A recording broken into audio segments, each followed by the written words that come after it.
Okay, so we're back with day 2 of reading Feminist Theory Reader. And I'm just going to start. Today, I think is going to be a short day because as I'm reading on, y'all, it's getting a lot more complicated. And I'm saying that because it's a lot of words, y'all. It's a lot of words. You got to bear with me. This is like advanced literature, not advanced, but like literature, like college level. And I'm going to college. But I'm good at reading, guys. And the reason why I'm saying this is because we're now starting to talk on heterosexuality, heteronormativity, and yeah, like all the, and like lesbian feminist. And it's just a lot. And I'm not saying that because I'm homophobic. I'm saying that because I'm not understanding what I'm reading. Like, these are very new terms to me. Like, heteronormativity. Like, I didn't know that was a term until just now. Like, basically the belief, correct me if I'm wrong, basically the belief that being heterosexual is the only true way of, like, feeling sexual love. I don't agree with that. Love is love. Like, what I'm thinking about right now is just how, like, men have been gay for decades and centuries. Like, I forgot what it was, but I watched this video. Well, I didn't really watch it. It was like a snippet of it, but it was like, it was disgusting, just talking about how men, like, far, far back and, like, the days and, like, in Greece and, you know, like, Spain and, like, all that would, like, have, like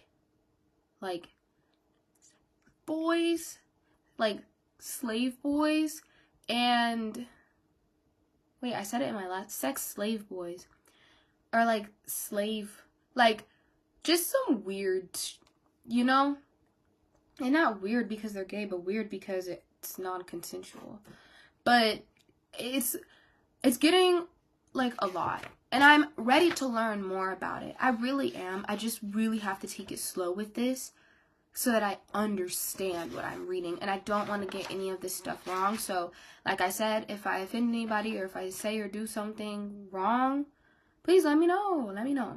But, so I started reading this second half of the section, and I have my iPad here with my notes, and we've now kind of moved to, I guess it is still talking about, like, what the different sections in the book discuss. And this second section is from the 1970s to the 1980s. And it looks like, based off of what I read, I haven't read the full section, we're going to be talking about gender, how women are viewed, sexuality, lesbian feminist, and that is all that I've gotten so far. I still have, like, 1, 2, 3, 4, 5, 6, 7, 8 more pages to read of this introduction, and then I'll finally be, like, actually reading works, which I'm excited for, but I gotta take it slow. I gotta make sure I understand. But I have some things here that I just want to talk about, right? I have questions, observations, and things that I find interesting. So, again, the question that I had literally the last video, or day 1, who deems what is appropriate for each sex, right? And this was on page 15. I'll read the section out to you guys, okay? So it says,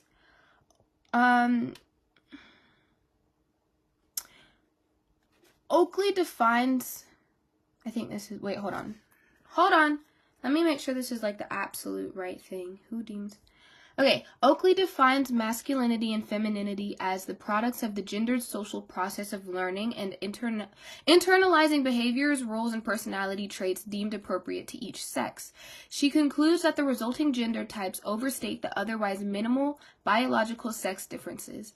Minimal biological sex differences are completely obscured by social practices and prejudice. Besides modern technology and contraception made those differences irrelevant. She concludes that man-made interpretation of sex differences secure male dominance and women's devaluation. I'm sorry, guys. I'm telling y'all today is not the day, which is why I think this video is going to be short, which amounts to injustice. Oakley bolsters her argument that gender is socially determined with anthropological evidence of cultural. Y'all, I've done so much work today. I am so sorry. I usually never make this many mistakes when I'm reading, but my brain is like, I've worked a lot. Oakley bolsters her argument that gender is socially determined with anthropological evidence of cultural variations in the activities and personality characteristics associated with men and women in other cultures. And the question that came up, once again, is who decides what is deemed? Why is it doing that? My computer keeps going back. It literally keeps doing that. Who deems what is appropriate to and for each sex? Because, hold on, I had the thought in my head and it left. But it's like, and that brings me to my next thing, right? In the next page, it's like it transitions from talking about what gender is to like lesbian feminism, right? And Audrey Lorde is mentioned, and one other Leslie Feinberg is mentioned, and it's basically talking about how gender is referred to as different things, you know? And I feel like this kind of is starting to answer my question, but this is what is on here. It says, sometimes gender refers to characteristics of individuals, the meaning of sex differences ingrained on bodies, minds, and identities. Sometimes it refers to the processes by which sex difference was struggled over, enacted in cultural practices, and inscribed in and deployed by social institutions, schools, courts, hospitals, and the media. Sometimes gender refers to culturally prescribed performances in everyday activities and expressive cultural forms. So, with reading that, and keeping in mind the other page where it was like, where I asked like, oh, who deems what is appropriate to each sex? I guess it's like different to everyone, because gender could be seen as a biological thing. Gender could be seen as a cultural thing. Gender can be a action type of thing, if you get what I mean. But like, another thing that really stood out for me, I have the sticky note right here, was literally on the same page that I ask about like who deems what gender is and what it's not. The section before that is talking about how women are described as what men aren't. And I just think that that is so interesting, because one, it's true, but two, it just made me pay more attention to how I describe women and how other people describe women around me. Because it's like, at the end of the day, we're all raised in the patriarchy, so we all have bits of it inside of ourselves. And I feel like it's a process that you have to get the patriarchy out of you. And I feel like I'm doing pretty good, but like, thinking, like, what, I don't even know an example, but like, what's coming to mind, let's see if I can make an example out of this. What's coming to mind is like, if a guy's like, or a guy or a male says, I'm so strong, or that's like, or like, men are so strong, that is implying that women are weak, you know? But it's also bringing to mind, like, how would you say something like that without it coming across as de-evaluating women? I think that's the word. Please correct me if I'm wrong. But it's like, read this. I'm gonna read it. It says, as case in point, Anne Oakley's 1972 book, Sex, Gender, and Society, offers a meticulous critique of data about sex differences, arguing that whatever small differences exist are exaggerated by the methods used to measure them. Height is a classic example. On average, men are taller than women. This is what stood out to me. However, the range of difference within each group is greater than the differences between them. The comparison by average height obscures similarities and exaggerates differences to the benefit of men. Concurring with de Beauvoir, Oakley notes women's differences from men are construed as inferiority.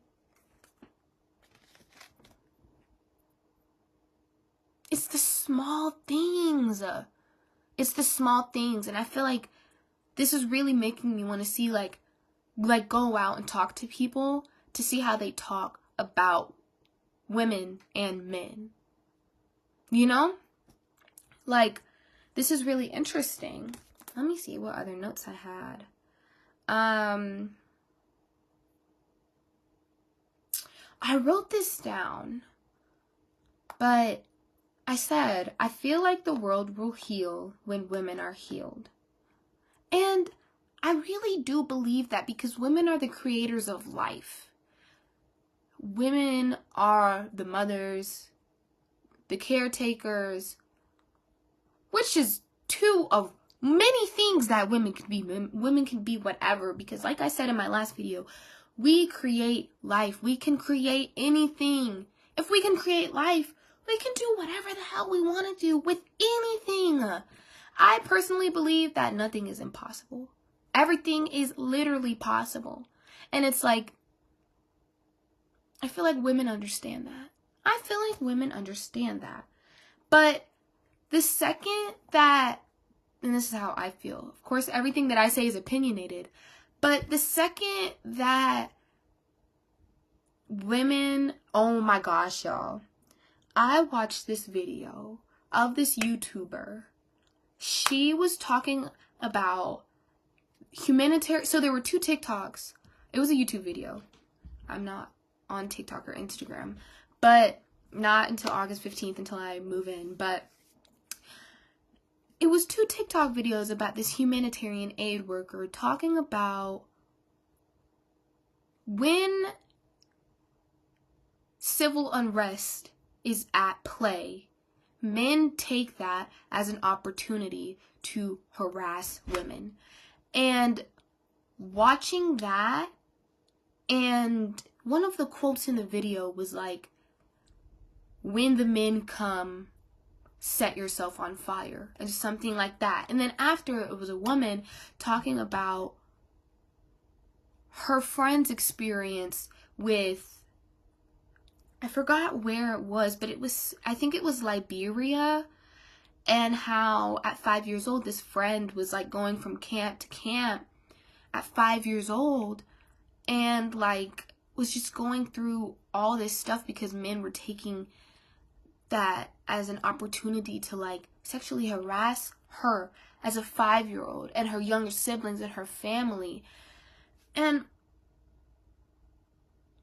this is off topic, but I just have to talk about it because to me it's feminism and it's about women in general. Like,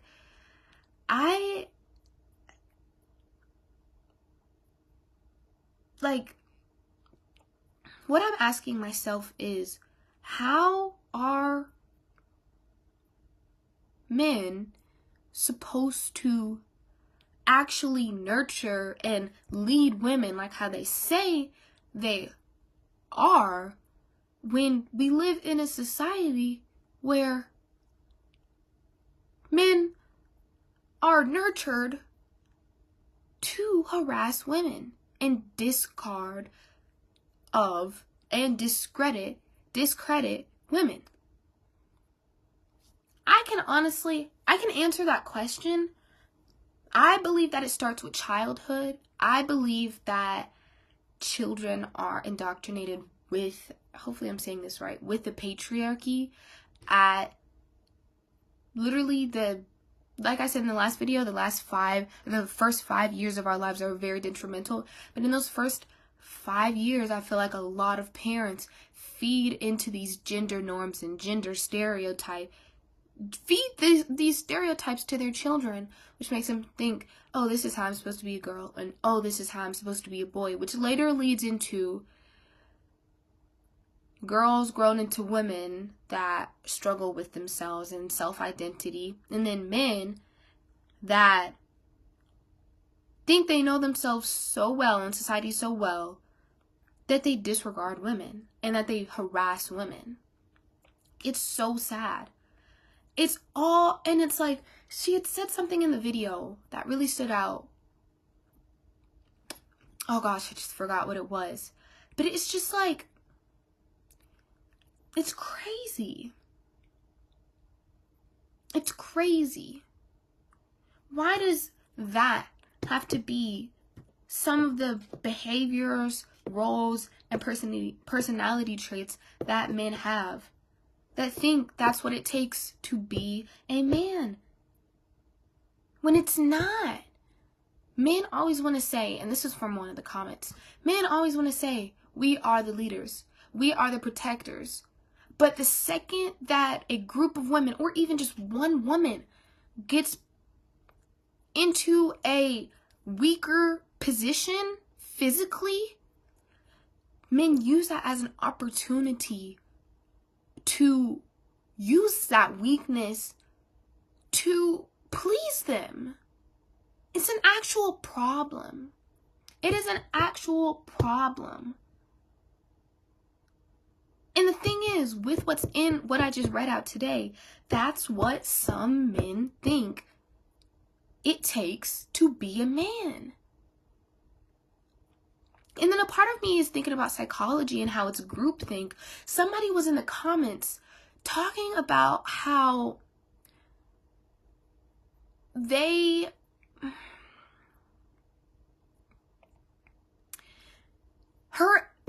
was Hurricane Katrina.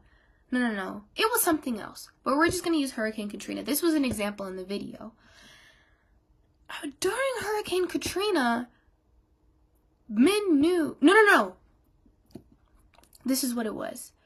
There was a flood somewhere. It wasn't Hurricane Katrina. There was a flood. And men came together saying, oh, we're going to help these people. We're going to help these women. It was pretty much women, right? We're going to help them get out of wherever they're stuck in from the flood, right? Instead of helping them, helping the women, they sexually assaulted them. They sexually assaulted the women that thought they were gonna be saved. What? And that's exactly why the quote was talking about, when men come, set yourself on fire. Now, like I'm going to say, just like how the author says, some people can actually set themselves on fire, sure, but I don't take it seriously. It's kind of like a metaphor, I guess. But like, just because you never know, especially in foreign countries. Like, she was talking about Spain, and she was like, it's just crazy. And if you're a man watching this, like, do you take the time out of your day to realize what women actually go through? The catcalling, the sexual assault, the sexual harassment, the pay gaps.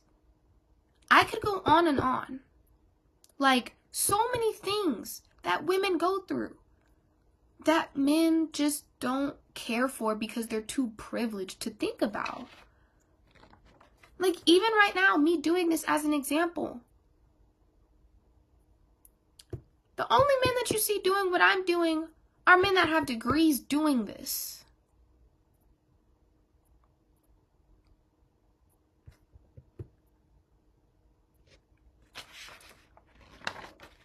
Like, it's sad. It is so utterly sad. Like, that video really, it affected me, but not like, oh, I get affected by things very easily, but it's sad that it's a sadness that makes me mad. It angers me. It truly does anger me. Like, and I was watching that video when I was at Barnes and Noble's while I was basically reading this book, Feminist Theory Reader, and I'm looking around at the men sitting in other tables and desks close to me, and I'm like, who are you? Who are you? And I'm not trying to say, oh, I'm scared of men. Sure, I feel like in some ways I could be, but I'm not like, me as a person, like, I worry and I care for the women out there that go through this, but for me, I swear, if a man thinks that he could play with me, y'all, I'm not intimidated. I'm not intimidated. Like, I have yelled no, like, don't even get me started. Like, please don't get me started. Like, don't think that you could sit here and comment on my body. Mind you, I'm not even an adult yet. I'm 17 years old. I turned 18 on August 18th. I have gone through sexualization, over-sexualization by old-ass men since I was probably about 12 years old.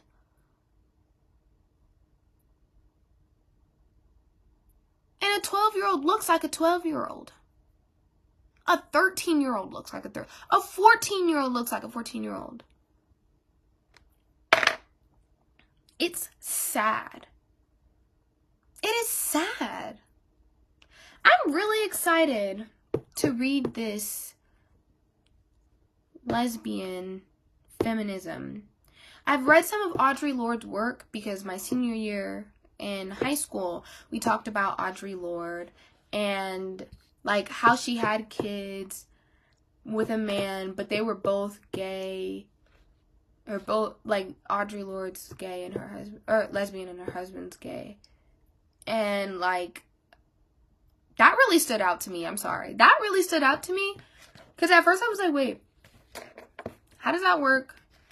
But then I thought about it and I was like, anything could work. But I love Audrey Lorde. I do want to learn.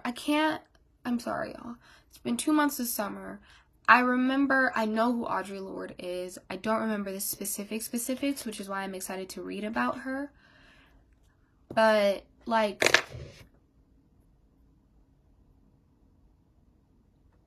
I don't know. And I also think that feminism in the LGBTQ community is overlooked. Like, a lot. Like, a lot. There was something that I was reading. Yeah, like, no, not even that. Heteronormativity, thinking that only heterosexuality is the true way of finding, like, sexual love or whatever like that. Like, I feel like the second that you place, like, a only or just or, like, a you have to thing onto people, that's oppression. That's when it becomes oppression. Like,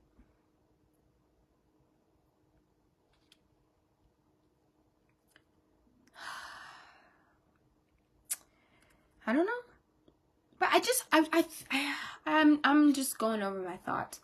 I do really think it's interesting how gender could be seen as different things, you know? Like, that part that I read where it was like, sometimes gender refers to characteristics, sometimes it refers to the process by which sex difference was struggled over, sometimes gender refers to cultural, you know, stuff. Sorry, y'all. Like, sometimes gender is referred to culture. Then I read something. It confused me. I'm not gonna lie, it did confuse me. I don't know what it was, but it was talking about how, like, yeah, I put a question mark next to it. I'm not fond of Orientalist.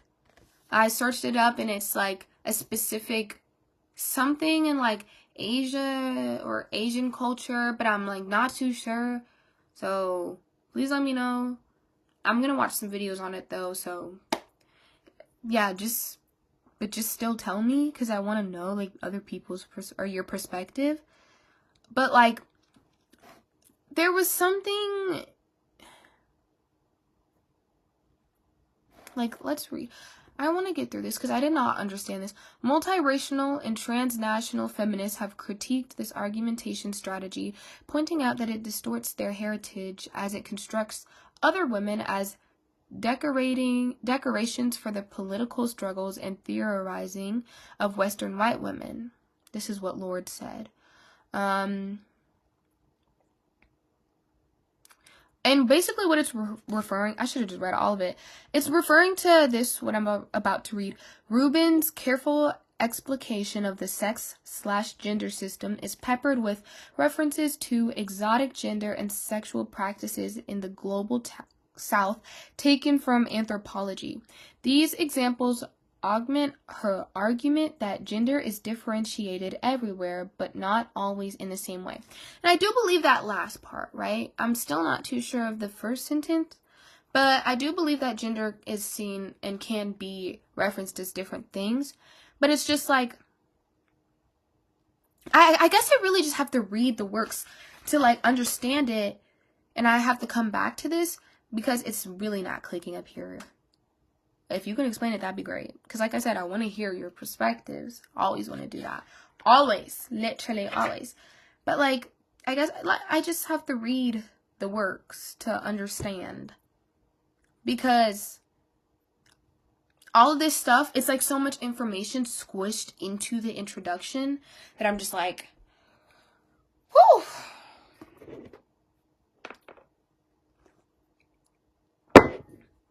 Woo! You know? But that's what I read for today. I guess I can give like a little snippet of tomorrow. So by the looks of it, the hierarchy, middle class women, colonialism, class. That's what colonialism, class, heterosexuality, lesbian feminism. I like to read like 3, 4, 5 pages a day. Today was a light day because I had a lot of other work to do. But, it talks about the collective. I see a lot of women of color, or black women. I was in literature class, and, okay, let me know how y'all feel about this, but like, and I feel like I'm opening this up to not just black women, but white women. And if y'all are in my comments, please be kind to each other. Please be kind to each other, because at the end of the day, everybody has a different opinion. And these opinions are formed because they have lived through something that has told them to have that opinion. So it's like, my question is, how do you guys feel about black people, African Americans, Sulans being named or called people of color versus just black people? Because I was sitting in literature class, and my teacher, I love her so much. I'm never going to forget her. She was like, don't ever let nobody call you no person of color. And for me, I hope I don't offend anybody with this. I get it. I get the history that name has had, but I feel like it's kind of like a compliment. Like, I'm of color. Baby, I got the spice. And you know how we were talking about how society explains or describes men as what women aren't? That's kind of how I'm viewing this. I have color to me. I have it, which is implying that people that aren't of color or black or what you like to call it are bland. But I'm not trying to be like that. I'm not trying to start like a race wars or anything with like white women Because I feel like we go through different things, like as black women and as white women. But in the book somewhere, it was like, we all go through the same basic universal struggles when it comes to gender and being a woman. But some of us may deal with things differently, or it may go out differently, but it's still sexism, you know? So I just feel like as long as white women acknowledge what black women go through, then we're cool. I'm not trying to, like, baby, if you're white, like, you're my sister too. You are. You may not be my sister, but you're my sister. Like, hello, what are we talking about? I do want to read more about, like, white women, not versus black women, but, like, white women and black women. I just feel like "and" is not the right term to use, but it's like, there was this one book where I think it's called, like, White Women Tears. The book is orange. I really want to read that. And I also want to read more about, like, white fragility and, like, oh wait, I actually have a book on white fragility that my mother gave me that I'm just not reading. I don't know why. I need to start reading that. But, yeah. Please let me know how you guys feel. This was day 2 of reading Feminist Theory Reader. And it was good. You know, that little section on the YouTube part where I was talking about, that's sad. That's sad. And I'm not trying to, like, go from, like, happy to sad. That's really who I am as a person. But, like, it's concerning. Like, it's actually concerning. Because, like, this is the world that we live in. Like, hello?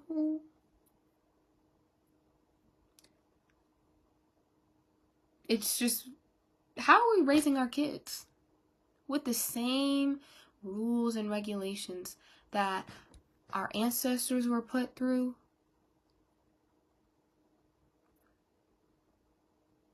And take a look at the lives our ancestors lived. No matter if you're black, white, Asian, Hispanic, all of us have had the patriarchy pushed onto us. Literally. It was just a lot more open back then. Like,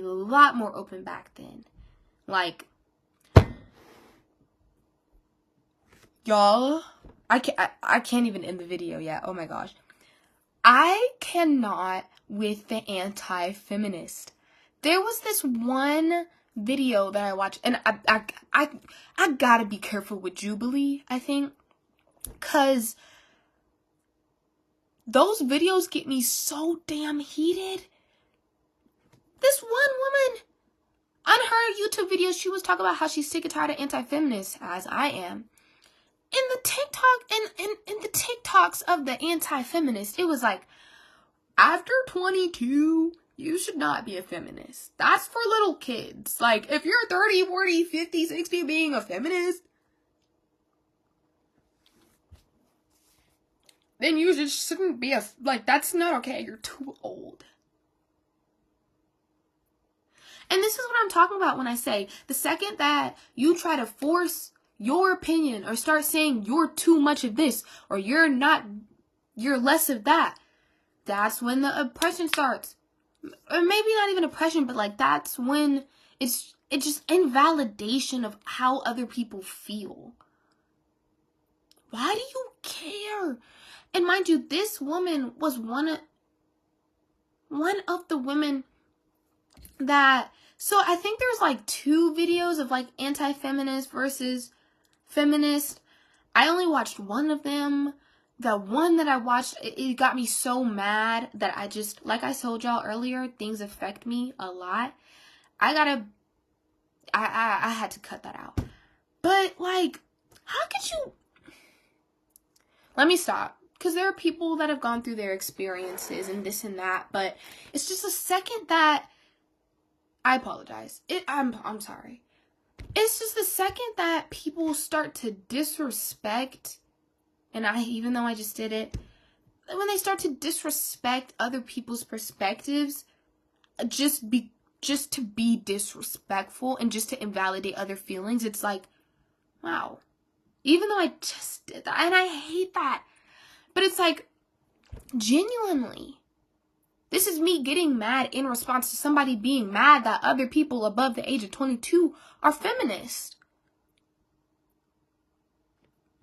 I'm sorry. I'm trying not to be mad. I want to understand. But it's like the more I do, and it's one specific woman. I think she's like Blasian.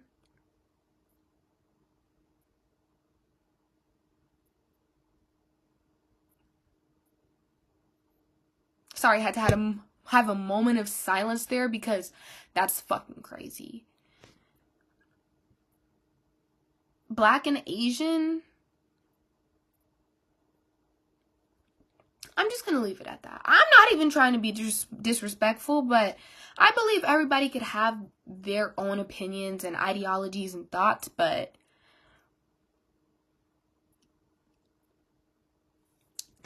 just maybe not around me. I don't know, y'all.